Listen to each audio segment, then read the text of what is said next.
Hi, welcome everyone. I'm Brian O'Hanlon, a senior principal at RMI and the executive director of RMI's Center for Climate Aligned Finance. And I'm really pleased to be addressing you from COP26. Today, we have a really fantastic panel of representatives with a range of backgrounds from industry, finance, civil society, who've come together to examine the role of finance in decarbonizing the global steel sector. Today's session is designed to uncover how financial sectors can support the decarbonization of hard-to-abate sectors, including steel. We will examine the expectations of financial institutions and industry more broadly, how those relate to this moment that we're in at COP26, and we'll show you how RMI is enabling the financial sector to implement that ambition. We'll show you a case study of the climate-aligned finance work in steel. Now, the case study we're going to show you today is the first time that climate-aligned finance, which has been leading a working group on steel, will share our progress and critical next steps to launch an unprecedented climate-aligned finance agreement for the global steel sector, which we think will be set for March 2022.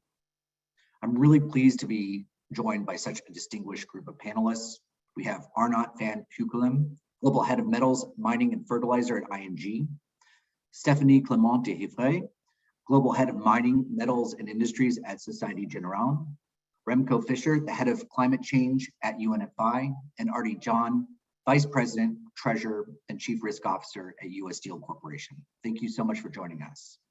So before we begin, a few housekeeping points. Please be part of the conversation during the Q&A. Send us your questions. Even though not every question will be able to be answered by the panel, we'll run out of time. We will be following up with each question over email. Now, I was struck by something that Boris Johnson said earlier this conference at Glasgow. He said, while COP26 will not be the end of climate change, it can and must mark the beginning of the end. And at RMI's Center for Climate Aligned Finance, we see this sentiment being acted out on a global stage in essentially two ways. First, it's the firm establishment of net zero as the bedrock of commitments and ambition. That is now the floor, the bare minimum that will be required in the sector. Second, commitments are being made at every corner of our economy: government, finance, industry, customers. And what that signals is that there is an important shift away from the thinking of old, which was mitigation is their responsibility, to the new thinking of we must all contribute to overcoming this terrific challenge. To highlight just a few commitments coming through this week, financial institutions representing $130 billion now sit within the Glasgow Financial Alliance for Net Zero. They've all made net zero commitments. This includes no less than 40% of global banking assets. 40 nations have pledged to phase out coal, and more nations are moving to commit to net zero, most notably India's commitment to do so by 2070. With the First Movers Coalition, corporates are now recognizing that they have collective power to create incentives necessary to decarbonize even the hardest to abate sectors. And finally, the importance of concerted focus on sectors like steel is now recognized with the Glasgow Breakthrough, where over 25 nations, including heavy hitters such as the United States, India, Japan, and Korea, and Germany, have committed to accelerate the adoption of low carbon steel technology by 2030.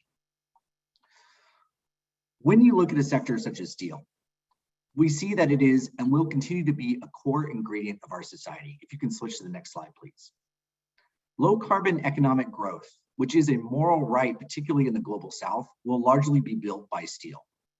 By 2050, the importance of this material in our shared future means that demand for steel is only projected to increase by as much as 30% by 2050. However, steel represents today 7% of global energy emissions. Given the demand trajectory, steel is expected to become the largest source of industrial emissions. While this material is considered hard to abate because it relies on coal to reduce iron ore, there is a decarbonization pathway. I very much recommend the excellent report just recently produced by our colleagues at the Mission Possible Partnership, which found that it is technically feasible for the sector to reduce emissions by more than 90% by 2050. By reaching net zero in the steel sector by that date, to do so will require collaboration by policymakers, customers, industry, and finance.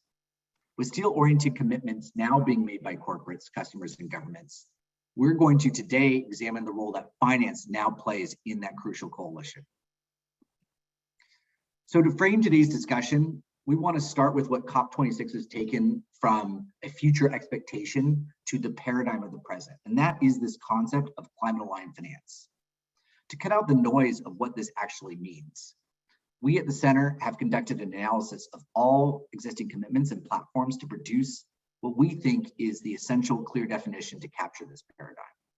So for financial institutions, climate alignment means actively pursuing climate objectives by using lending, investment decisions, advisory services, capital markets activities, as well as stewardship and advocacy to move the real economy towards net zero decarbonization pathways.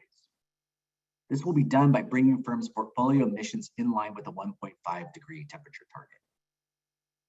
Now, anyone tuned in will have noted that the $1 trillion headline figures around COP26 have also been accompanied by really sharp skepticism about what net zero commitments amount to in practice. Implicit in this criticism is that implementation is really difficult, particularly where the private financial sector interfaces with a sector as complex and global as steel production. Next slide, please. This challenge informs how this Steel Climate Aligned Finance Working Group is developing its agreement. It is creating a single approach for measuring and disclosing alignment for steel banking portfolios that has been carefully designed to create the right incentives for sector-wide decarbonization. Implementing on climate alignment in the steel sector is a really challenging endeavor.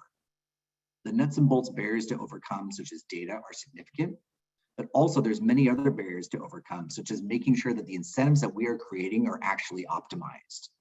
So this is why the working group, which is comprised of Citi, Standard Chartered, UniCredit, and co-led by ING and SocGen, is working with a global set of stakeholders, including a review group of 13 geographically diverse banks, an industry group that has seen participation from over 40 different steel companies and associations, and an expert group of over 10 sustainable finance and industry associations. We at RMI Center for Climate Aligned Finance facilitate this multi-sector process to build a solution compatible with the UN's Net Zero Banking Alliance for sectoral target setting and supporting industry decarbonization. Next slide, please. To achieve this goal, the working group is advancing through 5 objectives: to develop a methodology to track and report progress towards alignment on an annual basis, agree on a net zero roadmap to serve the benchmark for the agreement, establish data access mechanisms to ensure the methodology can be implemented, then establish a governance mechanism to ensure that implementation is as needed, and build the agreement for scale to ensure a level playing field is established for supporting decarbonization. In a sector this large and as complex as steel, getting these details right is really critical, especially for those in banking who must face, on the one hand, increasing calls for ambition from shareholders, and on the other, working with their clients to finance ambition towards net zero. Next slide, please. What I want to be clear here, because it's really hard to discern from the commitments made this week, is that we're not just building a pledge. This is a tool to enable decarbonization, and it is based on a proof of concept, the Poseidon Principles, the first climate-aligned finance agreement for shipping. This framework for assessing and disclosing the alignment of ship finance portfolios in banking now counts signatories representing nearly half of senior shipping debt globally. This has, in effect, created a globally standardized expectations and asks for shipping clients, and in fact has been embraced by industry and advocates alike. It's also been used to create a burgeoning $2 billion sustainable linked loan market, and has helped to create an ecosystem of service providers to support the implementation of ambition, and has also led to the creation of sister agreements within the shipping ecosystem, such as the Sea Cargo Charter, and soon a similar set of principles for insurers. The Steel Climate Aligned Finance Working Group, next slide please, is on track for similar success. With the methodology development and consultation complete, a consultation process on the proposed roadmap is now underway, and we expect the finalization of technical guidance and governance to follow. This puts the working group on track for a 2022 launch of the final agreement, which again is designed to be compatible with other initiatives in the market, such as the requirements for signatories of a net zero banking alliance. Next slide, please.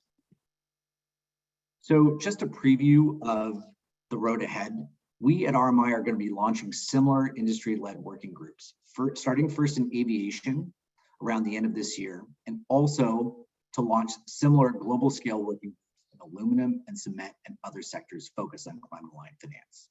So to learn more about what we're doing and to express interest, please contact us on climatealignment.org. And thank you for that. I think we can end the slide presentation. And I'd like to jump right into questions with our excellent panel. And so maybe I'll start first with a high level dive before we go deeper, and start first maybe with you, Remco. Unit 5 provides a critical service working across financial sectors to establish sustainable finance at the global scale. Could you share maybe a little bit of your view of what is the role that finance plays in this whole economy transition and the importance of the transition on a sector by sector basis? Thanks very much, Brian. I hope you can hear me okay.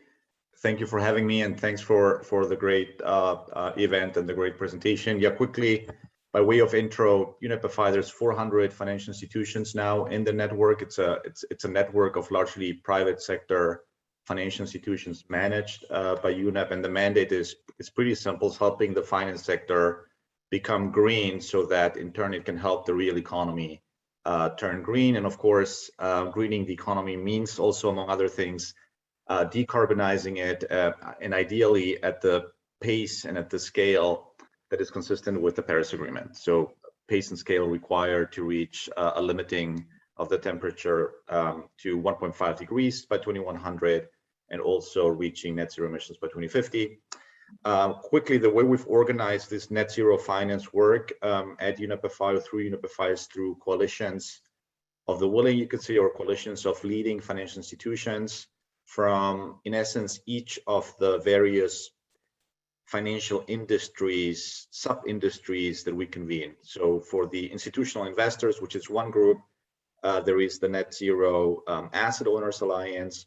For the banks, the Net Zero Banking Alliance, and for the insurers, the Net Zero Insurance Underwriters, the Net Zero Insurance Alliance. And through these three alliances, financial institutions now commit to transitioning their portfolios into alignment, or the emissions associated with their portfolios into alignment with a 1.5 compatible carbon budget, and also to reach net zero by 2050, as the name implies.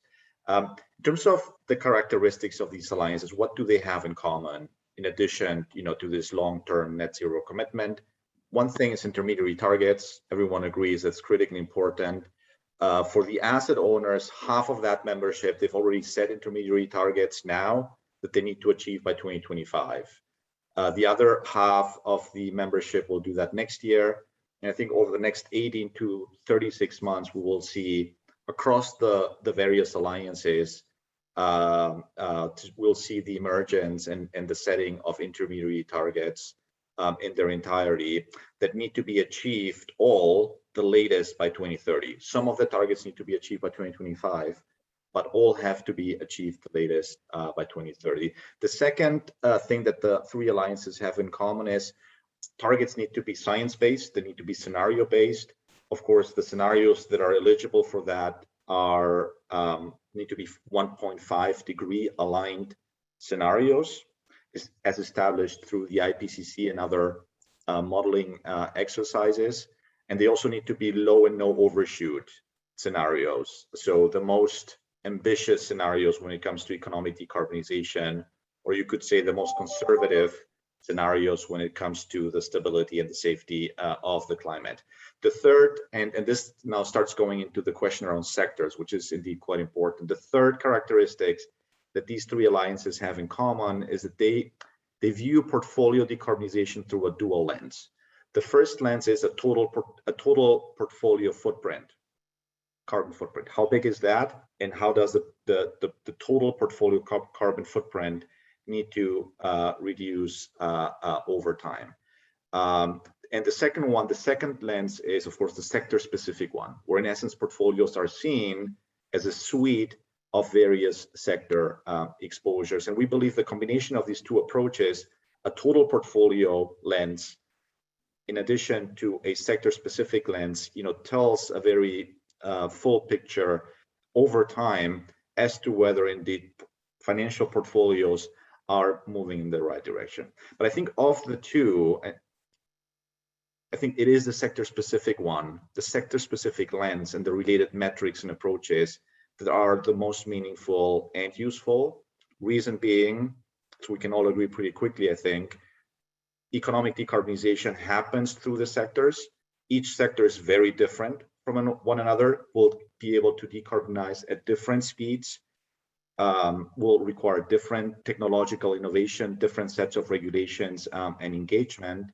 And given all of that, we really need financial institutions to be playing their role within those sector and sector pathways. So in a nutshell, sector is really important, central to how the alliances that we are convening, how they're being built, etc. Let me perhaps conclude, Brian, by speaking a little bit as to how I see then, once we agree the sectors are important and we start setting, and the financial institutions set their sector-specific targets, what does the work and the role of financial institutions then really look like, as we implement all of this? And I think here, FIs, financial institutions, need to have a few things in mind. First thing is, what's the science saying? What's the science saying, or the best available state-of-the-art science saying about how it sees the modeling, the scenarios, how they see any sector at hand having to develop over the next 3 decades to become compatible with 1.5 net zero by 2050. That's a science check that financial institutions will have to carry out because their commitments are science-based. The second thing that they have to keep in mind is a little bit more of a reality check. And this is not looking so much at the science, but looking at their portfolio. And I think this is what's largely happening through this great working group here on steel, looking at their portfolio, the companies there, engaging the leading minds from that sector, and seeing what does the sector think in terms of what is feasible under current technological and regulatory circumstance, what is feasible now in terms of a pathway. And I think if financial institutions with their clients and portfolio companies then can identify the gap. What's the gap between what the sector at present says is feasible under current policies and technological circumstance, and what the science, on the other hand, says is needed? What's that gap? And I think then both banks, their clients, portfolio companies have a responsibility, given their net zero commitment, to be very vocal about what is needed from other stakeholders, especially governments and regulators, so that that gap closes and that the sector pathways that industry thinks are viable coincide with those that the science thinks are absolutely required. Let me stop there, Brian, and hand it over back to you. Thank you. Yeah, Remco, thank you so much for that. And I think it's an incredible point that the trajectory of the science, which creates the delta of where the sectors are today and where they need to go, that journey from crossing that delta to the optimal is going to be made up by hundreds, if not thousands, different investment decisions and financing decisions and conversations with multiple parties. So maybe with that, I'll turn to ING and SocGen. You both are leading this climate aligned finance working group for steel. Could you share with us why you decided to get involved, and what did you see as the opportunity for specific intervention as opposed to others? Yeah, maybe from ING's side, well, sustainability is really core to many of ING's strategies, and we've been contributing through various of those goals through initially Terra, which was an approach to align our portfolio with the various COOP targets, and now the Net Zero Banking Alliance. And I think what we've found in our business is that we want, and that was the same with Terra and with Net Zero Banking Alliance as well, is that we really want to support our clients in that transition. Rather than telling this is bad and this is good, we want to actually help the world get from state A to state B. And that is, in some sectors, actually quite challenging. Steel is a prime example where it's very easy to make empty statements and to deliver suboptimal solutions. And it's very easy to say, well, we are going to do only electric arc furnace steel, and disregard that their world needs a lot of blast furnace produced steel, which is associated with a lot of CO2 emissions. And to make an empty statement that we do that and we can deliver that, but actually we don't help deliver the world from state A to state B. And then, when we made those observations, but we quickly understood that there was really no known trajectory for us to get there and to help drive that journey. There was no way to measure that, to bring that together, to do that. And the thing why we really felt that we could involve is that we see ourselves as a player that contributes to this discussion and can help shape what that trajectory looks like through our connections with our clients, with our stakeholders, to understand what that looks like and to help the sector transition. So I think that's the reason, Brian, why we decided to get involved. Great, thank you so much, Arnaud. Stephanie? Yes, thanks, Brian. So I think we have gone through a bit of a similar journey from ING. ING has been involved in the metals and mining industry for decades. It's a very important industry for us, and we are convinced in the bank that metals have an essential role to play in the energy transition and decarbonization. Metals will be either an enabler to decarbonize other sectors like automotive industry, and of course they will also be an essential contributor to carbon emission abatement through their own decarbonization. When you look at a car, if you want to decarbonize a car, you have two major items. One is going to be the battery for the electric vehicle, but also the steel. So I think these are the two essential low carbon material you're going to need to have to decarbonize other industries as well. So it's a very broad topic which goes even beyond steel. So given the importance and the fact that we've been one of the founding members of UNEP-FI, Net Zero Banking Alliance, Société Générale has been committed to work on its own internal portfolio alignment trajectory. And when we started working on it, very much like ING, we realized the complexity and difficulties of just measuring and understanding the commitment of our clients. So we decided to co-lead this Steel Climate Aligned Finance Working Group to be working hand in hand with the clients and help build constructively through a very detailed dialogue with the industry a pathway to net zero that we can all agree on. For us, steel is essential, and we want to continue to finance both new technologies that will be adopted to decarbonize steels, so hydrogen, carbon capture, but also new projects using these techniques, as well as decarbonizing our existing clients' assets.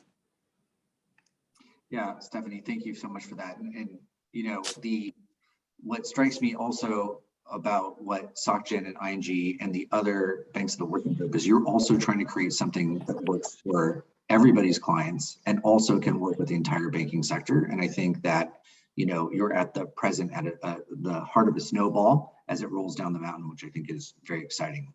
I'd like to bring Arnie into the conversation here. Arnie, could you just bring the audience into the room with you? You're on your CFO's quarterly call with your financiers. How does climate fit into that conversation, and what do you need from the perspective of a steelmaker to do? What do you need from your bankers? Sure. Yeah, it's a good question, Brian. One we're having a lot. I would say where climate and sustainability come into all of our conversations, frankly, these days. I think in the early days, there was a perception that this is a project or something that a single group handled, but I can tell you, very clearly at US Steel, it's something that we've championed that each group has to take upon its shoulders. If I think about 20 years ago, I had the opportunity to work with the World Bank's Prototype Carbon Fund. The team was doing great work and working in interesting markets. And I think about how far we've come in 20 years. There's definitely been progress, and there's definitely still some similar challenges. I would break down my response maybe in 3 areas, talk a little bit about what I've seen within our company in terms of a culture you need to have conversations. Then I'll talk maybe a little bit about the common language hurdle that we have to overcome. I think the RMI group's been a great tool through which to create common language and common metrics that has to continue. And then maybe just talk about how our banks have been helpful and what we can continue to benefit from there. So the first of those three at US Steel, we've been around for 120 years. In fact, we're celebrating our 120th anniversary this year as we speak. It's exciting to be through 120 years in a painfully cyclical market at times with a lot of change. You have to be doing some things right. And I think at the core of our company have been some values, starting off with the first code of conduct, the Gary principles. We carry that forward today from its inception over 100 years ago in terms of our steel values, which are the ethical foundation for our company. So that's really the bedrock and tool we use to make sure we're operating in a very ethical, principled way. Safety first is a phrase we coined back in 1908. It's still with us today. When I came in from banking and went into industry a short 17 years ago, my eyes were really open about the focus on safety being an industrial concern. And I think that's just another important consideration for us. It's now a part of our sustainability linked loan metrics too. It's a part of that cultural fiber we have, and it's really critically important to us. Why do I mention all that? I think it's really important because to have conversations about climate change, you have to have a company that's really based on ethical foundational values that can have those kinds of conversations and that's willing to do the right thing. We have our C-suites engaged, fully supportive, so is our board. And I can tell you it's really at the top of our list. I wear a chief risk officer's hat. And when we look at the risks at the very top of our register, safety, environmental, carbon related risks, they're all at the top. They're at the top not because we're struggling with them as much as, we want to make sure we're resolutely focused. They're big opportunities, and everything we do strategically has to be directly tied to how are we addressing carbon intensity? How are we really championing environmental stewardship? So those are really important things. And that brings me maybe to the second point, which is common language. One of the struggles is this acronym jungle we have to swing through when we talk about sustainability or climate. And so I think the banks have been really helpful. ING in particular is one of our close relationship banks, just in helping us navigate, understand the evolving landscape, whether it's green bond principles, loan principles. Principles are great, but we need a common language. You can't go into a restaurant and read the appetizer buffet and dessert menu in 6 different languages. It's a little bit harder to navigate for anyone in that sense. So I think similarly, it would be great to get to a point where we're all speaking a common language. So I think the RMI partnership for us has been a great way to look at the trajectories. I think Remco touched on this, whether it's for blast furnaces, EAFs, how do we come up with a common trajectory? How do we come up with common terms, defining where carbon is taking place within a steel producing framework? So I think let's come up with a common path that everyone can understand. It has to be ambitious, but it has to be balanced and realistic as well, and based on technologies that are available here today. And I think that syncs up with our 2030 carbon intensity goal, our longer term 2050 carbon neutrality goal. In terms of common language, we've sought to join Responsible Steel as the first North American-based steel producer, which has its own 12 foundational principles. For us, that's important again, just to have a common framework. We have other industry cohorts like Arcelor and BlueScope who help get that initiative off and running, and we think it's a good path to pursue. And so I think in terms of challenges within language, probably the ESG ratings frameworks themselves are maybe the most challenging, if not painful, at this point. If I compare credit ratings agencies with 6 or 8 different metrics that generally will drive our credit rating, it's not unusual to get a solicitation from an ESG rating firm that has 80 to 100 questions, and we're getting a lot of those. So it's a heavy resource constraint. There's not a lot of commonality, and one of the concerns I personally have is just when you see advisory consulting arms spring up from these ratings firms, are there potential conflicts? So there's probably room for regulatory oversight, in that space, but good intent, but we just have to make sure it's done right. And then bringing it back to the banks, I'd say we need continued support from the lenders to help us identify risks. I think this is the third key point, making sure we understand how their access to capital, how regulatory capital costs are going to be assessed so that we're making the right steps as well. We definitely want to make a commitment. We're going to try to do the right thing. We're not going to be perfect, but we're going to go after it. We're going to, be very methodical about it. And the sustainability linked loans that we implemented this year, I think, are examples of how we're concretely trying to integrate our sustainability goals into actions and within our accessing of capital, starting with the loan market. So those are some initial thoughts on how we talk about climate and how the banks have been involved and supportive. Yeah, I think, Arnie, is a good reminder as we're at COP and we are focused on ambition and focused on new movement and new energy, that we just remember that net zero can't be achieved by principles. It's a lot of hard work, and it's a lot of tough conversations, and then also innovation seizing opportunity. So let's now go to the other end of that phone receiver on that CFO call and talk, bring it back to Arnaud and Stephanie.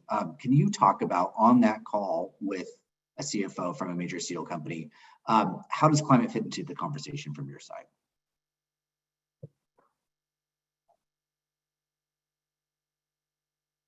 Can we put either Stephanie or Arnaud on the line, please? Yeah. Great.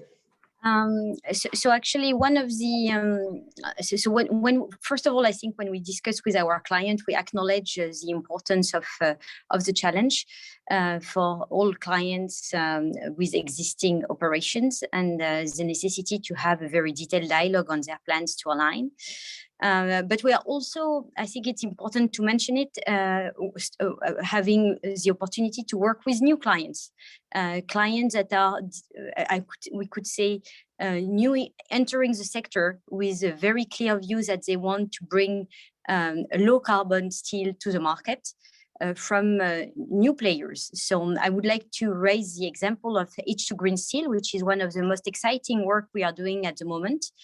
H2 Green Steel is located in northern Sweden. It will be the first large-scale steel producer based on fossil-free manufacturing processes. The project at its challenge, it will use a giga-scale green hydrogen plant and will be integrated, and it's a greenfield release without the backing of an existing large steel group. Still, I think this type of project, given its unique characteristic in terms of access to green electricity, access, very, very good location in terms of access to logistics and raw material, paves the way to show that producing low carbon steel in Europe is possible, and is going to be competitive, and you can convince end users like the automotive industry to actually pay a green steel premium to be able to help the start of this new market, where you have an iterative process of creation between new supply and new demand. So very interesting, and wanting to underline that this is also a new category of clients emerging. While we continue to have the dialogue with the existing clients in the portfolio, maybe Arnaud will cover that point for us. Great. Bring in Arnaud then. Yeah, I think we've always integrated sustainability in many of our discussions with clients, but I think what's really interesting from the client's perspective is that we've really seen the ask from their side kind of accelerate as well in the past period. And, they're asking a lot of questions on what it means, like Arne referenced to, what are the impacts on how you look at risk and how you look at capital. So they're interested to understand that from their end, how they look at that. But more importantly, I think we're probably also on a fact-finding vision or version where we really want to understand their views as to what they think is achievable and how they look at it and how it shapes their business model and their relative risk in relation to their competitors, what options they have to decarbonize, how they can make that choices, what that means for their capital outlays, how they see that, what is achievable.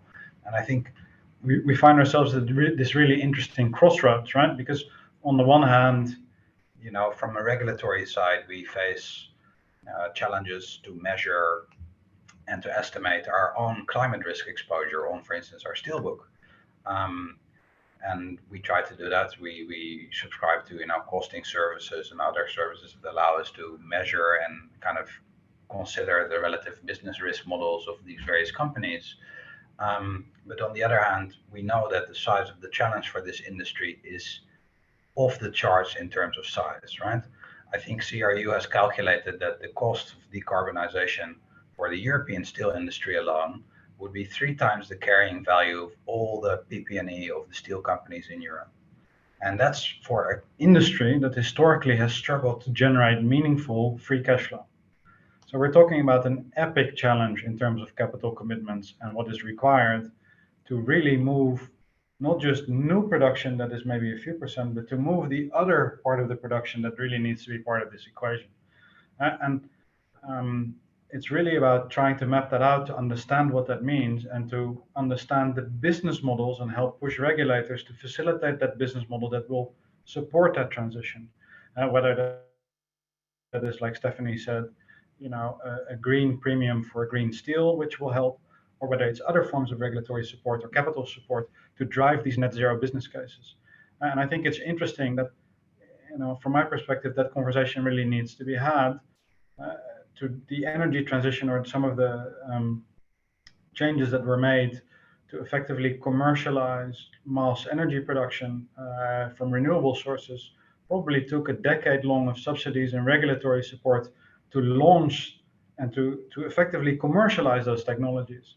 And I don't think it's inconceivable. I actually think it's probably realistic that we're going to need a similar regulatory push to help the sector transition, because without those price signals at the moment, it's very difficult to justify those heavy capital outlays. And we're interested to support as a bank that transition, but we really see a very strong role for regulators as well to help push and facilitate that transition. Right. As we go back to governments, finance, customers, and industry, it's all hands on deck when we do this. And I think one of the really interesting points is you need kind of innovative new clients to come into the space, but then we also have an enormous challenge to transform all the existing emitting industrial assets today. As we've seen, you're not going to be able to move away from, you can't just simply cut out a steel portfolio and have the world, sustain itself without it. So we really need to move very quickly, and every single actor needs to go here.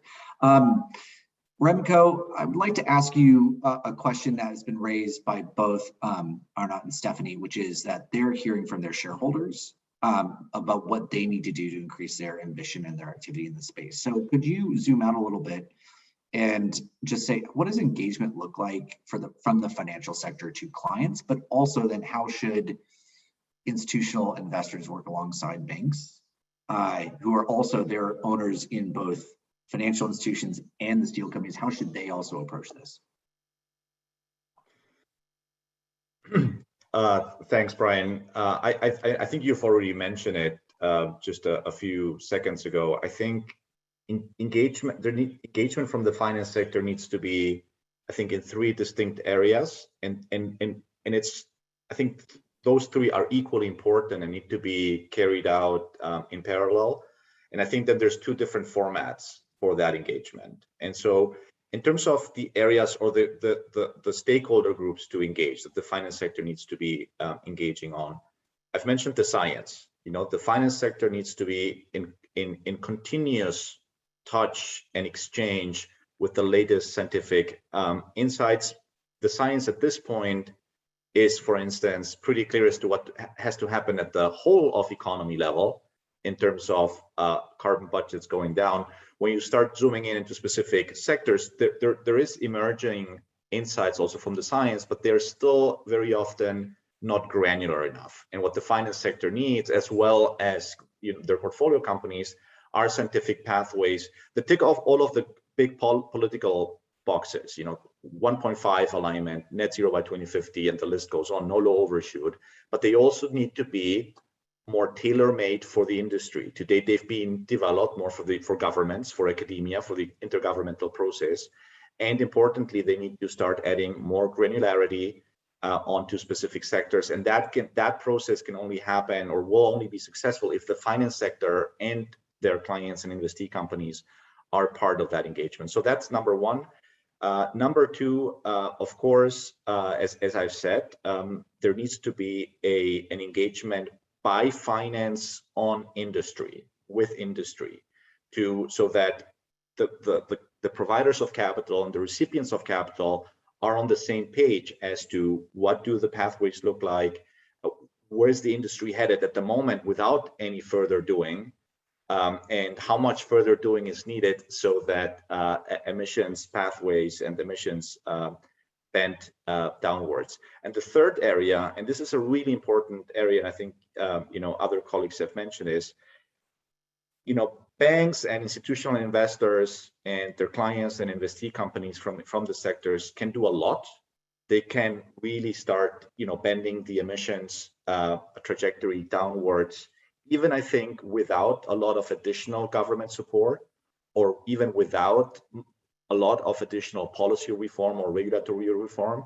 But it's pretty clear that they won't be able to achieve full-on 1.5 compatibility quickly, in line with the science, net zero by 2050, if there is not enough Cut out support there, from. Remco. But I think, right, it's 4.51. You're talking about transforming the entire economy. And so if you're going to have 1.5 compatibility and changing the entire economy, we need to actually move to that level. Yes, I don't think if I'm back now, I don't think just market forces under current regulatory circumstance will be able to deliver that by themselves. They need to be supported by a reform in regulations, a reform in policies. And for that engagement, it's not only the finance sector doing that engagement, then it's more engagement by both the net zero committed financial institutions, the net zero committed industry players from the sectors acting in concert and saying, this is what we need in terms of sector specific regulations, steel specific regulations, mobility, electricity specific regulations, but also in terms of economy wide interventions, such as things like a fossil fuel, a phase out of fossil fuel subsidies, or the introduction of carbon pricing and the likes. I think here, from our side as UNEP-FI, because we are convening the net zero banks, the net zero asset owners, and the net zero insurers, also there's no reason why this is only a bank topic. The engagement of both science, industry, or scientific organizations, industry, and government and sector regulators can happen together by shareholders, by the providers of credit, and also by the providers of insurance coverage, because that will just enhance the chances of achieving the objectives of the engagement. And last point, perhaps, in terms of there is then a lot of this needs to happen collectively, through the alliances, through collective finance sector or shareholder engagement on these topics, through groups like the group that is convening here today, the RMI group on steel, and the equivalent groups. That's all collective action, and that's a start that creates kind of that lands everyone on the same page and creates the broad understanding of where things have to go. But then, of course, at the end of the day, it's also down to individual actors. At the end of the day, it's each individual bank, each individual insurance company, each individual pension fund that is responsible to deliver on his or her own commitments. So from collective engagement, there needs to also come, of course, bespoke, individual, more atomized, decentralized engagement by all parties that are a part of this journey. Yeah, absolutely. It's company by company, transaction by transaction that we're actually going to achieve this. Arnie, I'm going to ask you a big question and then give you two minutes to answer. But we've talked about finance, we've talked about companies, but we also mentioned demand here. And you've seen at COP the announcement of the First Movers Coalition by the U.S. State Department and the World Economic Forum, with several commitments last week. That will give you some clarity as far as purchasing commitments. Can you talk a little bit below the surface of that? As how will that incentivize you? I think customers are hungry to talk about low carbon and green steels. We have our Verdex product, 75% less carbon intensive than a traditional blast furnace. We produce that today at our LEED certified Big River steel operation. Definitely, I think the language piece comes into it. I'll hit it at a 1, 2, 3. Common frameworks, common language. I think, again, that this is really a big part of it all, but customers are definitely engaged, and this is moving fast. A lot of hunger. If you think about the second part, Arnaut touched upon the epic level of investment needed to drive at some of these solutions or applications. So I think if we're going to accelerate, there's probably going to be a need for grants. It has to be done in a transparent, even level playing field type approach. To put a number in context, our own mini mill announcement we made recently for about $3 billion, which is a part of our 2030 pathway, comes at a price at a point in time of about 45% of our market cap. So it's very ambitious. It's going to be a big challenge to get there. We're partnering with people like Equinor to come up with carbon reduction sequestration solutions. So for us, it's a multi-stakeholder framework.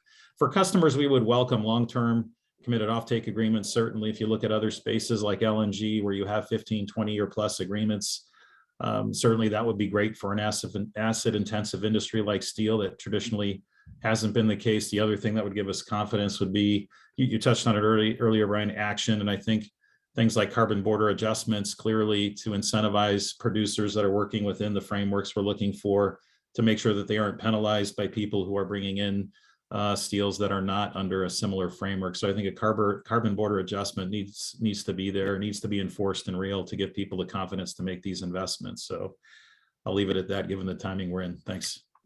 Thanks, Arnie. Yeah, and we've seen the world's first climate-aligned carbon-focused trade agreement out from the EU and the US in recent days. Maybe the last question in the final minutes of before we take questions from the audience. Arnaud and Stephanie, can you look a little bit in the future? Imagine you have this agreement and that your portfolio at SocGen and ING is climate-aligned to date, but only just. So every single transaction matters. How do you use the scenarios to set expectations for clients? And what do you do to keep them in the zone of aligned with the 1.5 trajectory? Well, it's a great question, but first of all, we are bankers, so we always make sure that we operate with a degree of leeway and never run too close from the edge. But assuming that we do, I think the reality is that we've always had a strategy of engagement and inclusion, where we have dialogues with clients on their trajectory and how they move towards that. And there's always been an adaptation plan. And if certain things do not align, our clients have a different view on that engagement, there will be discussions, and then in due course, potentially our paths may separate. But I think generally, we've found that people are very willing to go on this journey with us and are as committed and as interested in delivering on those asks. It's usually much more around finding, and I think we talked a lot about this, that's why this work is so important, to find this common language and this common basis, so that we're really talking about objective standards rather than opinions or interpretations where there's ground for dispute or disagreements. So maybe that's it from my side. Stephanie, do you have any perspectives? Yes, I think as you put it, I think it's very clear that banks and their clients are on this journey together. We need to have a constant engagement to understand really what is the pathway clients are pursuing to achieve their net zero commitment. I mean, it's not about, I don't think this is about just making the mark of being just in the zone. I think we want to be more constructive. And we want to really support clients through advising them on new projects, new technology, extending our balance sheet to support their needs, and also maybe help them build the right partnerships with a provider of new technologies in hydrogen and CCUS. So really put all our know-how and services at their service to support the transition. Yeah, absolutely. And I think that extending the balance sheet is really important, that this is not just a check the box exercise and a reporting exercise. This is really about creative conversations and really some very clear business decisions. If I could ask for the last question and answers that we'll take from the audience, if I could ask all participants to turn on their cameras. The first question that we got from the audience that I'm going to direct back to the banks. On this agreement, can you talk about how you're mapping dependencies? How far down the value chain are you growing? Does the scope of this agreement stop, for example, at the producer level? Does it go all the way to mining through logistics? How would you answer that?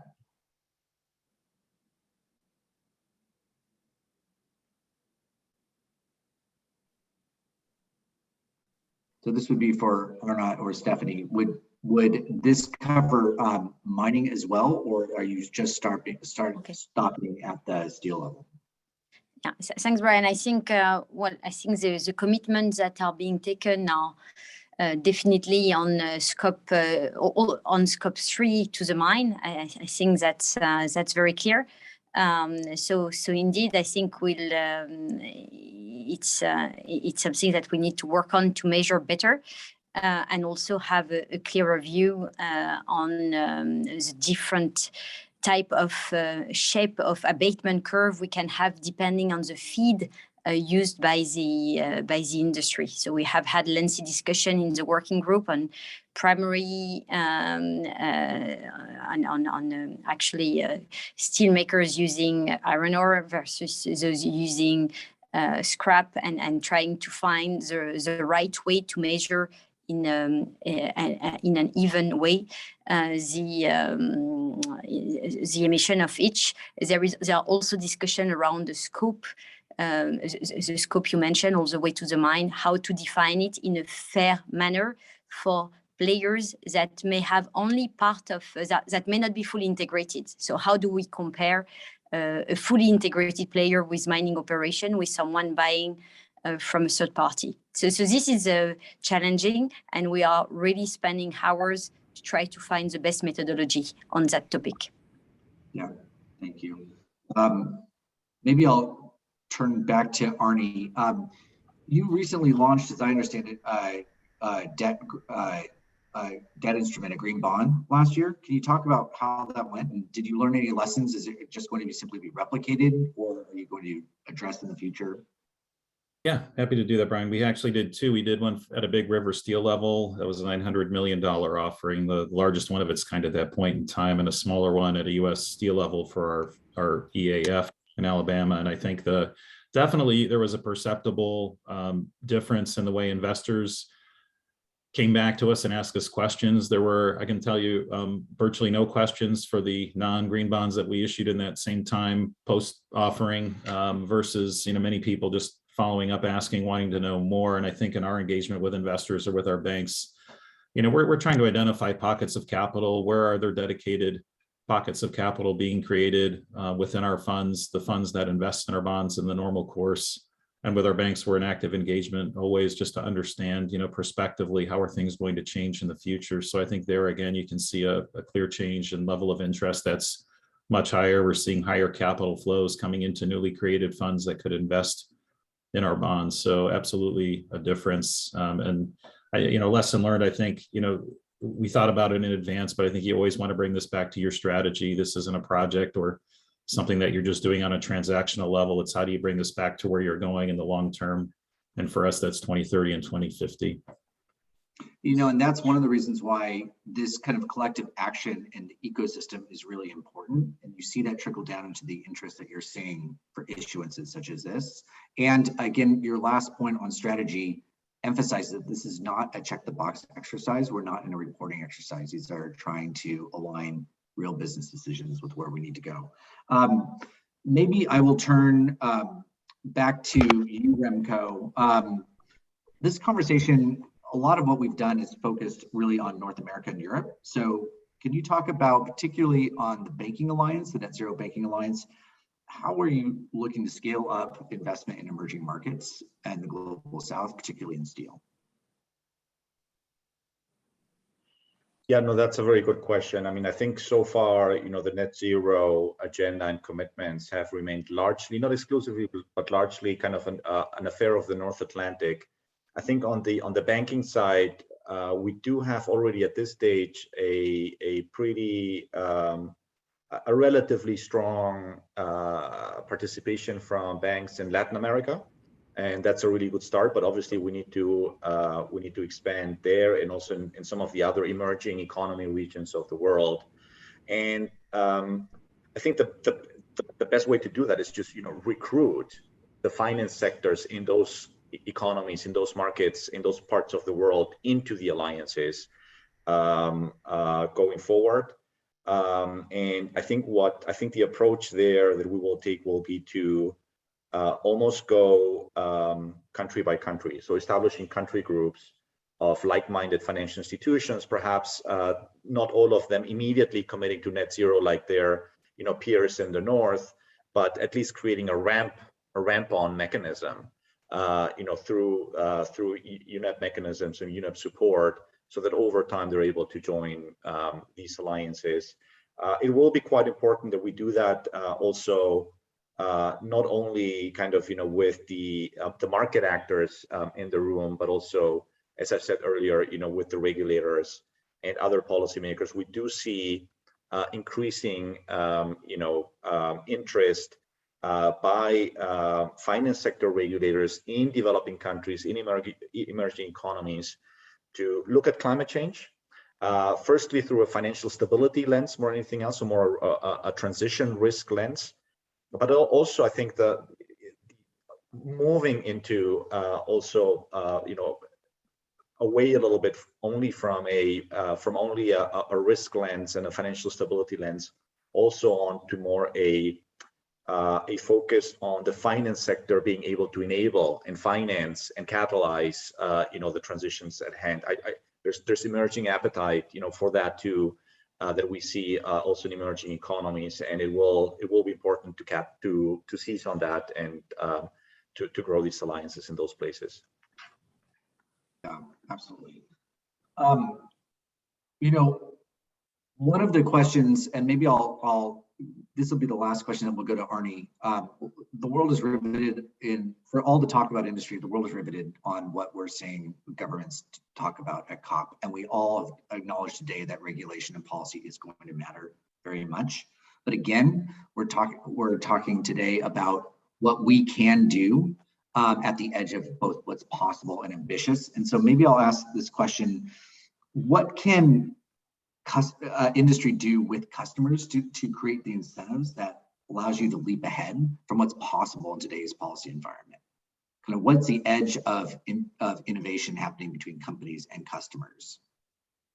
Yeah, I think it's a great question. We're just always in engagement with our customers. This area is the hottest one of them all right now. We've always talked about with steel, being formable, lightweight. When you're lightweight, you reduce the emissions, you increase that vehicle range. That's a win for the environment. When you talk about more formable, it's a win for our customers in terms of their ability to machine and work with materials is more cost effective. With green steels and lower carbon, I think it's just going to be a natural progression. And we're convinced of it. That's why we're acting. Obviously everyone needs to make an economic profit in what they're doing. We respect our customers, have to, our suppliers do, so do we.